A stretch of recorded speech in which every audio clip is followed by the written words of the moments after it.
What's up, guys? Look, it's your boy El Check It. And before I get out of Cartagena, I had to get you guys this starter kit. I think out of all the places I visited, Cartagena is probably the place I get the most questions about. So, look, buckle up because we're going to get right into it. Let's go. First thing first, where to stay. Hands down, people ask me all the time, where is the best place to stay in Cartagena? And look, if you watch my starter kits in the past, you know I like to come to a place 2 or 3 times before I make a video like this. And this is why I've been to Cartagena 3 times: a vacation, guys trip, and solo travel. So I can really shine light on this point. So look, we'll start in that order, but stick around because I have a hack for any of those people looking for more guest friendly, less strict accommodations.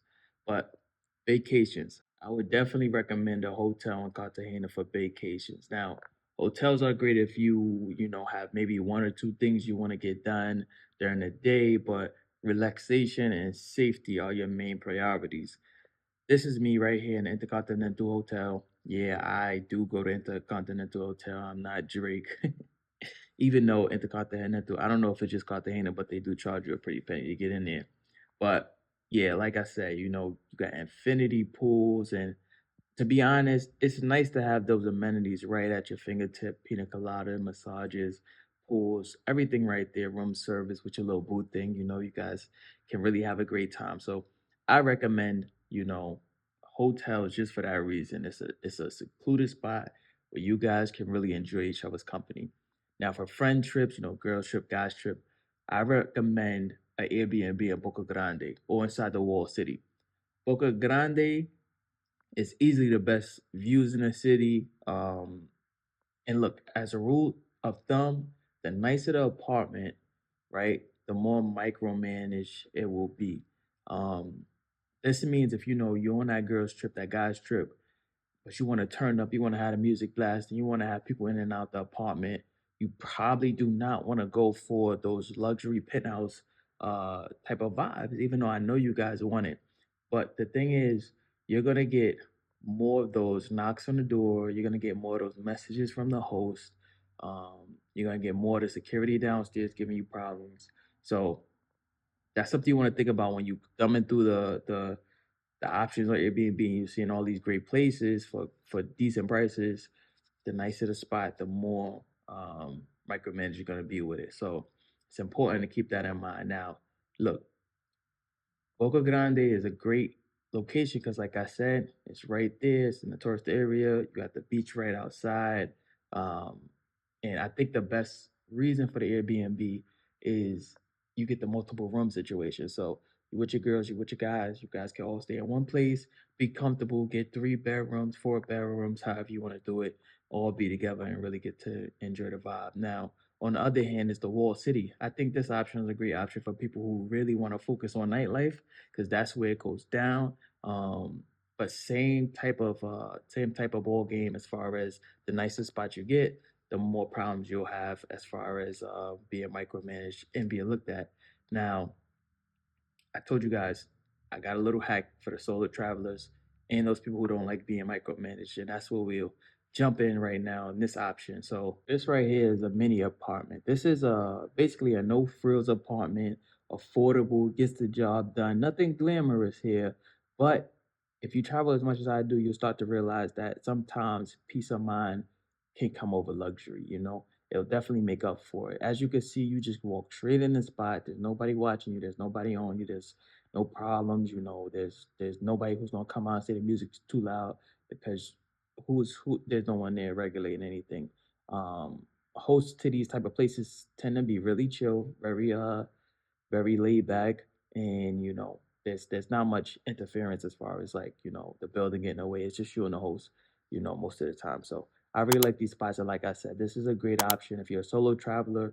I would recommend it even to the friends group. But as you can see, most of these places usually are like studios or 1 bedroom, so you probably won't be able to fit your whole group in here. But it's a great option for those looking for guest friendly spots or those looking for just a spot with less eyes on you.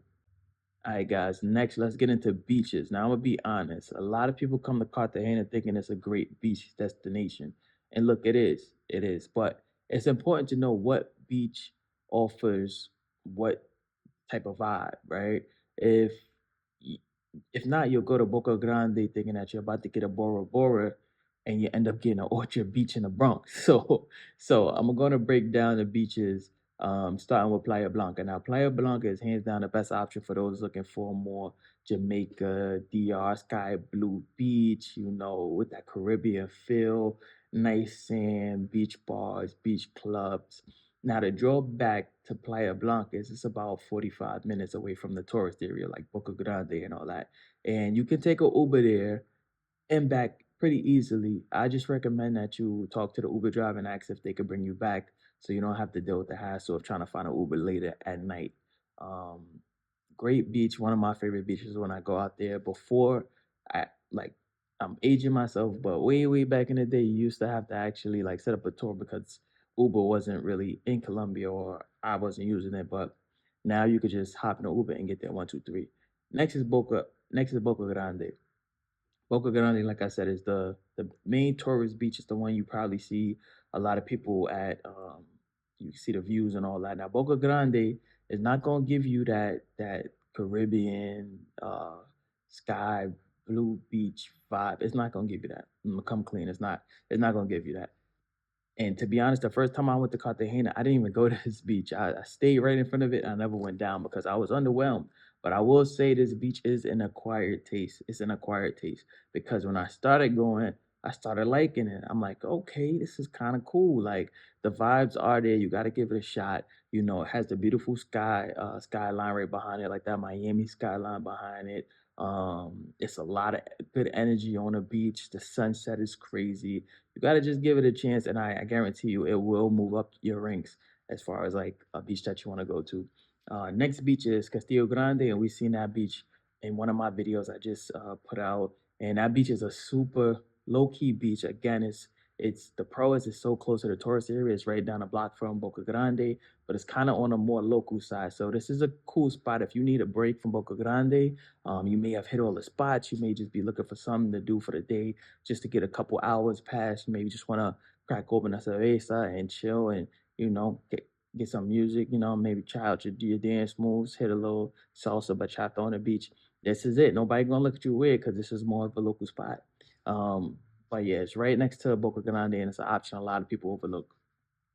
All right, guys. So next we're gonna go into the Rosario Islands. Rosario Islands. So these islands are a bunch of nice little islands right off the coast of Cartagena, and I would have to say it's the highest risk, but it's the highest reward as far as it's kind of a hassle to get to them. But if you're looking for those crystal blue waters, those good vacation vibes, you want a girl trip, you want to get the IG story popping, you want to be doing everything on a boat, getting crazy, going crazy, pop champagne, all of that.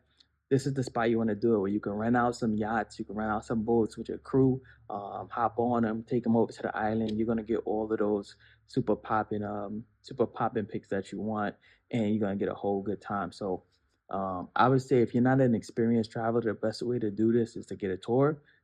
And I'll talk a little bit more about that when I do things to do. We'll be talking about Cholon, which is kind of one of the islands out there, but you can also do it by yourself if you feel comfortable. Okay, guys. Number three, safety. So how does one stay safe in big bad Cartagena where every week a new tourist is not making it back home? Well, look, I'm gonna be honest. The stories you guys send me, the things I see, is not the Cartagena that I know. I've never been to the places that you guys send me. I'm gonna be honest. To me, Colombia is one of the kindest, warmest, most embracing countries that I've been to. Now, that's not to say there's no danger, but I do think it's harder for danger to find you in Colombia than you to find it.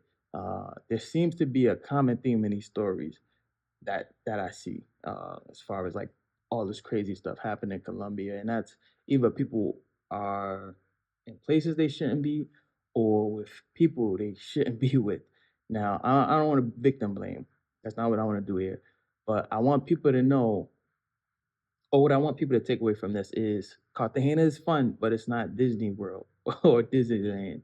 If you are traveling solo, you should not be drinking to a point of unconsciousness. This is not safe in your own city, let alone a foreign country. If you are with a stranger, a complete stranger, you shouldn't be going to sleep while they are in your apartment. This is not safe in your own city, let alone another foreign city or foreign country. Uh, I think you guys get the point, but I just gotta drill at home. I see a lot of these stories, and it's never a gang hopping out and throwing a hood over somebody's head and hauling them away. It's always involving the same factors: drugs, um, women, shady characters, um, stuff like that, alcohol. And when you mix those things together, no matter if you're in Colombia or you're in a bad part of town of your neighborhood or your city, bad things are gonna happen. So we gotta kind of just be safe. And if you could go to Cartagena, that means you're an adult. You gotta be an adult to go to Cartagena by yourself. And that means you should be using your adult senses and your adult mind to maneuver and, you know, just use common sense. It goes a long way. All right, guys. Next up is nightlife, and I'll kind of skip this section. I'll just touch it real quick. One, because I think everybody knows how lit Cartagena is. I try to not focus too much on nightlife in Cartagena because it's like, you know, it's it's already out there. Why keep forcing it on people? Number two, I already did a whole guide on nightlife in Cartagena. So if you guys want to check that out, it's on my YouTube page. You could drop by and get all the tips that I got out there.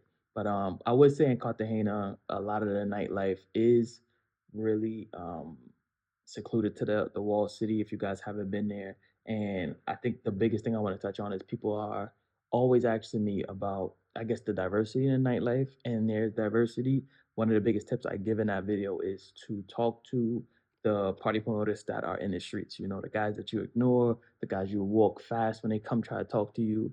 Those guys know. So if you in Cartagena and you're looking for a spot to party that has a specific vibe that you want, whether it be, because look, you could go to a spot in Cartagena that, you know, it could be the most terrible night of your life as far as partying. It could be a spot that doesn't play the music you want, doesn't have the type of people you want there as far as like, if they're dressed up, if they're dressed casually, if they're, you know, all that stuff. Like, just talk to the people that come up to you because they could point you in a direction of clubs that only play hip hop. They could point you in a direction of only tour of clubs that only have tourists. They could point you in the direction of clubs with only local women and men, all that stuff they know. So talk to them guys because they will come up to you when you on the street. They know you from a mile away because you're wearing those Nikes, you're wearing those Jordans, you're wearing those Yeezys. So talk to them. They'll point you in the right way. You can give them a cinco peso, which is 5 pesos, but one US dollar, and they'll be cool, man.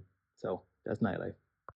Whew. All right, guys. Look, so next up is things to do. You know, it's a good time to jump into it after we talk about nightlife, because a lot of people miss out on experiences, a lot of experiences, because they so focused in on 8 p.m. and after. So look, I'm gonna give you guys 3 recommendations to do outside of the normal things, outside of, you know, parties, the street art tour, the mud volcano thing, a couple things that you could try out that I think you guys will enjoy. So number one, like I said earlier, is Cholon Island. This is like a super party island. It's about an hour away from Cartagena. If you love turning up, great weather, good drinks, good vibes, this is something you definitely got to put on your list. A lot of people skip it because they get sticker shock when they see how much it costs and all this stuff as far as a tour, because just watch my video. You don't want to try to go out there by yourself, even though it's possible. You just don't want to. But I give a lot of tips on cheaper accommodations and ways to get out there and tours and stuff. So definitely check out Cholon, because the easiest way to describe it is like spring break for adults. It's just a movie. Just trust me. All right, number two, guys, you want to go to Palenque. What is Palenque? Well, it's a city in Colombia. It's a couple hours from Cartagena, but it's accessible by bus. It's the first free black city in South America. It's full of great history, great street art, food, people, and it's just a great day trip. You want to head out about 8 a.m., get there around noon, walk around. It's super safe city. Walk around. If you don't want a tour guide, just, you know, stop in some of the local stores, um, eat, talk, uh, take your time and try to see if you could find some museums, some history. It's a great city, and it's something to really something you should really add to your list because you know why not. Last but not least, and this one has a pretty good price tag on it, but I thought I'd throw it in there because a lot of people just don't even know it's an option, and that's private island camping. This is a good option for couples, um, even those groups of people who met in college, and like you kind of got like that best man thing going on. Yeah, I know the movie Best Man, where it's like different couples of different friends, and y'all got that vibe where it's like maybe five couples and y'all all know each other and y'all all locked in. I think this is a good option for those type of groups. Or maybe if you're on a honeymoon, you got a little budget. You This is a great alternative to going to like the Maldives or going to Bora Bora. This is a great alternative because it essentially offers some of the same vibes at a much more, I wouldn't say cheaper, but much more convenient manner. So yeah, this is private island camping, and basically what it is, you guys get to rent out an entire private island, pretty much small island, and it usually has like either one accommodation, um, or like one big accommodation, and you can hire chefs. You could get activities on that island, but it's basically your island to be honest. And these a lot of places offer packages that you could do, and really I see most of them start about $1,000 a day. So like I said, it's on the pricey end, but like I said, if you got a group of friends, especially if it's like three, four y'all all married or something, everybody could throw $1,000 in, and that'll be 4 days right there. If you're on a honeymoon, if you're on a honeymoon, your pockets is getting touched regardless. So, five bands, five pieces is not gonna kill you. And that's just another option. Guys, before I get out of here, I just want to do one more little section, I guess you could call it. I didn't want to do it in the front because this is mainly for first time travelers to Cartagena. Um, but I think if you're an expert, maybe you could gain some stuff here too. But I'm just gonna go on and talk about tips and tricks as far as arriving to Cartagena. So Cartagena Airport is one of my favorite airports. Why? Because it's one of the few airports that still let people out in the front and the back. So if you're one of those people who like to pay a little extra 15, $20 to Spirit to get in the front to get off faster, keep your money because they will let you off the back of the plane. You know, like you can see I'm in like 31, 32. If you way back there, you may get off before the people in the front, but definitely before the people in the middle, right? So keep in mind, Cartagena Airport is a super international destination. It does go 0 to 100 extremely quick. So you want to get to that immigration line as soon as possible. Don't wait, don't play, don't take pictures outside the airport, don't talk. Even if you're with your friend, leave them and meet them on the line because it gets packed very quickly.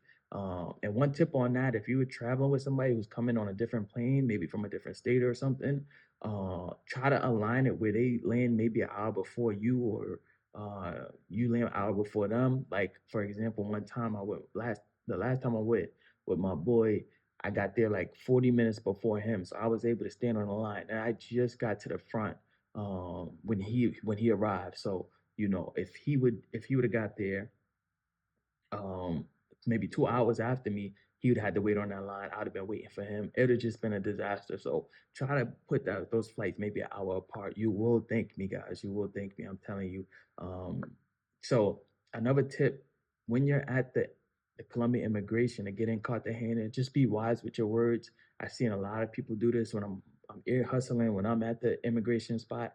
A lot of people I heard like using a lot of like slang and being long winded. Like one dude, I heard him say, the immigration officer asked him where you're staying. He's like, "Oh, I got an apartment. I got a house out here."